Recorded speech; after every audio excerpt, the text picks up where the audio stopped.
సంక్రాంతి వేళ తెలంగాణ ఆర్టీసీ ఛార్జీల మోత మోగిస్తోంది.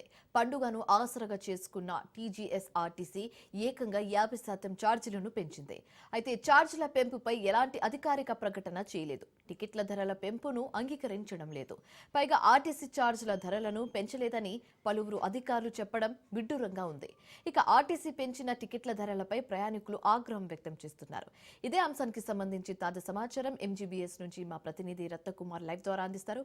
రత్నకుమార్, చెప్పండి, అక్కడ సిచ్యువేషన్ ఎలా ఉంది, ప్రయాణికులు ఏం చెప్తున్నారు అండ్ అలాగే ఆర్టీసీ అధికారులు ఏం చెప్తున్నారు?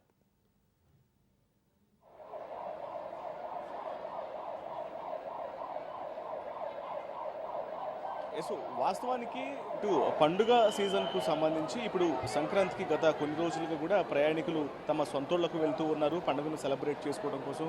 పైగా ఆ 3 రోజుల పండుగ కాబట్టి ఒక 5 రోజులైనా సరే సొంతూళ్ళలో గడపాలన్నటువంటి ఉద్దేశంతో ఇమీడియట్గా వాహనాలు ఇటు బస్సులను బుక్ చేసుకోవచ్చు, అటు బస్సుల ద్వారా కావచ్చు, లేదంటే ప్రైవేట్ వెహికల్స్ ద్వారా వెళ్తూ ఉంటారు. అయితే ముఖ్యంగా పబ్లిక్ ట్రాన్స్పోర్ట్కు సంబంధించి ఇప్పటికే ఆర్టీసీ దీనికి సంబంధించి అన్ని ఏర్పాట్లు చేశాము. ఎందుకంటే ఇటు తెలంగాణలోని ఇతర ప్రాంతాలకి కావచ్చు, ఇతర జిల్లాలకి, మరోవైపున ఇతర రాష్ట్రాలకు సంబంధించినటువంటి ప్రయాణాలకు ఎటువంటి ఇబ్బందులు అనేది తలెత్తకుండా అన్ని రకాల ఏర్పాట్లు చేశామంటూ కూడా ఇప్పటికే తెలియజేసింది.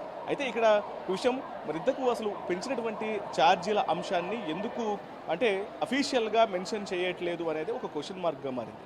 వాస్తవానికి ఒకవైపున మనకు ఇచ్చినటువంటి అంటే బయటికి రిలీజ్ చేసినటువంటి నోట్లో కూడా కొన్ని విషయాలను మెన్షన్ చేయడం జరిగింది. దాదాపు అంటే దూర ప్రాంతాలకు దాదాపు 100 కిలోమీటర్లు పైగా ఉన్నటువంటి దూరానికి సంబంధించి కూడా 1.50 రూపీ అంటే ₹1.50 వరకు కూడా కిలోమీటర్కు పెంచినటువంటి పరిస్థితి ఉంది. సో ఈ పెంపునకు సంబంధించినటువంటి ఒక క్లారిటీ అయితే ఇచ్చారు, కానీ దీన్ని ఏ బేసిస్ మీద పెంచుతున్నారు అనే దానికన్నా కూడా ఇటు ఆర్టీసీ అధికారులు చెప్తున్నటువంటి విషయం, ఎప్పుడైతే ఇటు పబ్లిక్ ట్రాన్స్పోర్ట్కు సంబంధించి అటు పల్లె వెలుగు బస్సులు కావచ్చు, స్పెషల్ బస్సులు, సూపర్ లగ్జరీ, ఎక్స్ప్రెస్, అలాగే ఇవన్నీ డీలక్స్ బస్సులు అన్నీ కూడా సుదూర ప్రాంతాలకు వెళ్ళినప్పుడు అక్కడ ప్రయాణికులను డ్రాప్ చేసి మరలా రిటర్న్ అయ్యేటువంటి సమయంలో అంటే ఎక్కువగా ప్యాసింజర్స్ ఉండరు కాబట్టి, ప్రయాణికులు ఉండరు కాబట్టి దీనికి సంబంధించినటువంటి డీజిల్ ఛార్జెస్ అలాగే ఖర్చులకు సంబంధించి అన్ని మెయింటెనెన్స్ ఛార్జీలు అనేవి చాలా ఎక్కువగా పడుతూ ఉంటాయి. అంటే డ్రాపింగ్కి వెళ్ళినప్పుడు మాత్రం ప్రయాణికుల రద్దీతో ఉంటుంది, కానీ రిటర్న్ వచ్చేటప్పుడు మాత్రం చాలా ఖాళీగా బస్సులు అనేవి వస్తూ ఉంటాయి. ఎందుకంటే ఇమ్మీడియట్గా మళ్ళీ నెక్స్ట్ టర్మ్ వెళ్ళేటువంటి వాళ్ళందరినీ అంటే ఇమ్మీడియట్గా రెండవసారి మళ్ళీ పికప్ చేసుకొని డ్రాప్ చేయాల్సినటువంటి అవసరం అయితే ఉంటుంది. కాబట్టి వీటిని దృష్టిలో పెట్టుకునే అంటే కొంత నష్టాన్ని నివారించడం కోసం అన్నటువంటి ఉద్దేశంతో మాత్రమే దూర ప్రాంతాలకు వెళ్ళేటువంటి వారికి వెళ్ళే వాహనాలకు బస్సులకు సంబంధించి ₹1.50 అనేది కొంత పెంచడం జరిగింది. ఇది బస్సు వెళ్తున్నటువంటి దూరాన్ని బట్టి అంటే కిలోమీటర్లను బట్టి కూడా డిపెండ్ అయి ఉంటున్నటువంటి విషయాన్ని మాత్రమే ఆర్టీసీ అధికారులు తెలియజేస్తున్నారు. అయితే ఇది అఫీషియల్గా నిర్ధారించాల్సినటువంటి అవసరం ఉంటుంది. అసలు దేన్ని బేస్ చేసుకొని ఎంత ఛార్జెస్ పెంచారు, ఏ బస్సులకు ఈ ఛార్జెస్ పెంపుదల అనేది అంటే వర్తిస్తుంది అనేటువంటి విషయంలో మాత్రం ఒక క్లారిటీ అనేది లేదని చెప్పాలి. దీని మీద ఇప్పటివరకు ఆర్టీసీ అధికారులు కూడా స్పందించలేదు. మరి ఇకనైనా స్పందిస్తారా లేదా అనేది కూడా వేచి చూడాల్సినటువంటి అవసరం అయితే ఏర్పడుతుంది. ఇక సంక్రాంతి పండుగ కాబట్టి మరోవైపున పబ్లిక్ అందరూ కూడా సొంతూళ్లకు వెళ్లేందుకు పలు బస్ స్టేషన్లకు క్యూ కడుతున్నటువంటి పరిస్థితి ఉంది. అందులో భాగంగానే మనకు ఎంజీబీఎస్ బస్ స్టేషన్ దగ్గర కూడా ఆ తాకిడి అనేది చాలా ఎక్కువగా కనిపిస్తూ ఉంటుంది. ఉదయం నుంచి ఇదే పరిస్థితి ఉంది. గత 2 రోజులుగా ఈ పరిస్థితి అనేది చాలా ఎక్కువగా కనిపిస్తూ ఉంది. ఎందుకంటే దాదాపు 5 రోజుల సెలవులు ఉంటాయి. వాస్తవానికి తెలుగు రాష్ట్రాల్లో ఈ పండుగకు చాలా ప్రయారిటీ అనేది ఉంటుంది.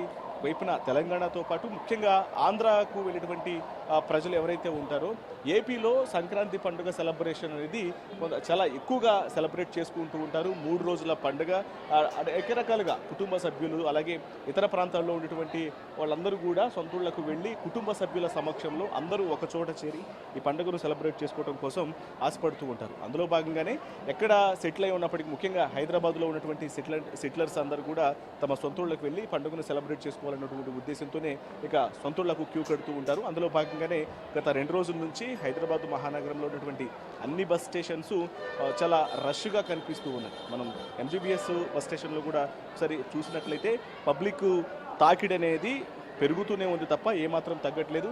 మరోవైపు వచ్చిన బస్సులు వచ్చినట్లు ఫుల్ అవుతూనే ఉన్నాయి. ప్రయాణికులందరూ కూడా తమ సొంతూళ్లకు వెళ్ళిపోతున్నటువంటి పరిస్థితి ఉంది. రెండింటికి సంబంధించి ఇప్పటికే ఇక్కడ ఆర్టీసీ సిబ్బంది ఏర్పాట్లు కూడా చేయటం జరిగింది. ఇక ఏర్పాట్లలో భాగంగా సమాచార కేంద్రాలను ఏర్పాటు చేశారు. మరోవైపు కొంత జేబు దొంగలు ఉండేటువంటి పరిస్థితి ఉంటుంది, పిక్ పాకెటింగ్ జరిగేటువంటి అవకాశాలు ఉంటాయి. కాబట్టి వీటన్నిటికీ సంబంధించి కొంత అలర్ట్గా ఉండాలి అనేటువంటి విషయాలన్నింటినీ కూడా తెలియజేస్తూనే తగిన బందోబస్తుని కూడా ఏర్పాటు చేయడం జరిగింది. మనం ఒకసారి విజువల్స్లో చూడొచ్చు. ఒక ఎస్ఐ స్థాయి అధికారి ఉంటారు, ఆయన కింద కొంతమంది కానిస్టేబుల్స్ సిబ్బందిని ఏర్పాటు చేయడం జరిగింది. వాళ్ళందరూ కూడా ప్రతి ప్లాట్ఫామ్ దగ్గర ఒక కానిస్టేబుల్ ఉండి ఎప్పటికప్పుడు ప్రయాణికుల యొక్క మూమెంట్ను గమనిస్తూ ఉంటారు. సో ఈ రకంగా ఇతర ప్రాంతాలకు వెళ్ళినటువంటి ప్రయాణికులకు ఎటువంటి ఇబ్బందికరమైనటువంటి పరిస్థితి ఏర్పడకుండా తగిన జాగ్రత్తలు తీసుకోవడం జరుగుతుంది. మనం ఒకసారి విజువల్స్లో గమనించినట్లయితే ఇక్కడ ఒకసారి చూడొచ్చు. మనం విజువల్స్లో ఇక్కడ కొన్ని బోర్డ్స్ని కూడా అలర్ట్కి సంబంధించినటువంటి బోర్డ్స్ని కూడా ఏర్పాటు చేశారు. ఆర్టీసీకి సంబంధించిన ప్రయాణికులు ముఖ్య గమనికను ఏర్పాటు చేసి సంక్రాంతి పండుగ సందర్భంగా ఇక్కడ నల్గొండ జిల్లా వైపు వెళ్ళినటువంటి బస్సు సర్వీసులకు సంబంధించి అంటే ఏ ప్రాంతాలకైతే బస్సులు వెళ్తుంటాయో ఆయా ప్రాంతాలకు సంబంధించినటువంటి అంటే ఇండికేషన్స్ను సూచిస్తూ ముఖ్యంగా ఇక్కడ దిల్సుఖ్ నగర్ బస్ స్టేషన్ నుంచి సూర్యాపేట్, కోదాడ్, నల్గొండ, మిర్యాలగూడ ప్రాంతాలకు వెళ్లే అన్ని షెడ్యూల్ మరియు స్పెషల్ బస్సులు ఇక్కడికి వస్తాయి. ఆ మార్పులను గమనించి తదనుగుణంగా ప్రయాణించగలరని కోరుతున్నామని తెలియజేశారు. మరోవైపు ఎంక్వైరీ కోసం ఫోన్ నెంబర్లను కూడా ఇచ్చారు. 9959226257 ఇదొక నెంబర్ను మొబైల్ నెంబర్ ఇచ్చారు. మరోవైపు ల్యాండ్ లైన్ నెంబర్ 04027802203 ఇలా ఒక సమాచారాన్ని కూడా ఏర్పాటు చేయడం జరిగింది. ఎవరికి ఎటువంటి సందేహాలు ఉన్నప్పటికీ కూడా వెంటనే ఇటు ఎంక్వైరీ నెంబర్లకు కాల్ చేసి సలహాలు పొందొచ్చు అనేటువంటి విషయాలను కూడా ఇక్కడ చాలా స్పష్టంగా తెలియజేయడం జరిగింది. మొత్తం ఫ్యామిలీస్ అందరూ కూడా వెళ్తూనే ఉన్నారు. మనం ఒకసారి విజువల్స్లో చూడొచ్చు. బస్సు వచ్చి రాగానే ఇమీడియట్గా ఫుల్ రష్ అనేది ఏర్పడుతూ ఉంది. ఇమీడియట్గా ప్రయాణికులందరూ కూడా ఆ బస్సులో లోపలికి ఎక్కుతున్నటువంటి విజువల్స్ కూడా చూస్తున్నాం. అంటే రద్దీ అనేది చాలా ఎక్కువగా కనిపిస్తూ ఉంటుంది. అంటే నిరంతరం ఒకవైపున బస్సులు వస్తూనే ఉన్నాయి, అంటే ఒకవైపున పికప్ చేసుకోవడం, ఇమీడియట్గా డ్రాపింగ్కి వెళ్ళిపోవడం, తర్వాత ఇక్కడ ఉన్నటువంటి ప్రయాణికుల కోసం మరలా బస్సులు రావడం. సో ఇది కంటిన్యూ ప్రాసెస్ లాగానే జరుగుతూ ఉంటుంది. అయినప్పటికీ కూడా ఒకవేళ బస్సులు అంటే ప్రయాణికుల రద్దీ అనేది చాలా ఎక్కువగా ఉండడంతో వస్తున్నటువంటి బస్సుల సంఖ్య అంటే ఇప్పటికే 8,000 వరకు ఆర్టీసీలో బస్సులు ఉంటాయి. ఇందులో 6,000 బస్సుల వరకు స్పెషల్ బస్సులుగా రన్ అవుతున్నాయి. కాబట్టి మరి ఇంకా సంఖ్యను పెంచాలి అనేటువంటి వాదనలు కూడా ప్రయాణికుల నుంచి వినిపిస్తున్నాయి. ఒకసారి పబ్లిక్ అందరూ కూడా కొంత సౌకర్యాలను మరింత పెంచితే ఇంకా ఇబ్బందులు అనేవి తగ్గుతాయి, కొంచెం క్షేమంగా ఇళ్లకు వెళ్ళగలుగుతున్నటువంటి విషయాన్ని కూడా తెలియజేస్తూ ఉన్నారు. Right, thank you Ratnakumar.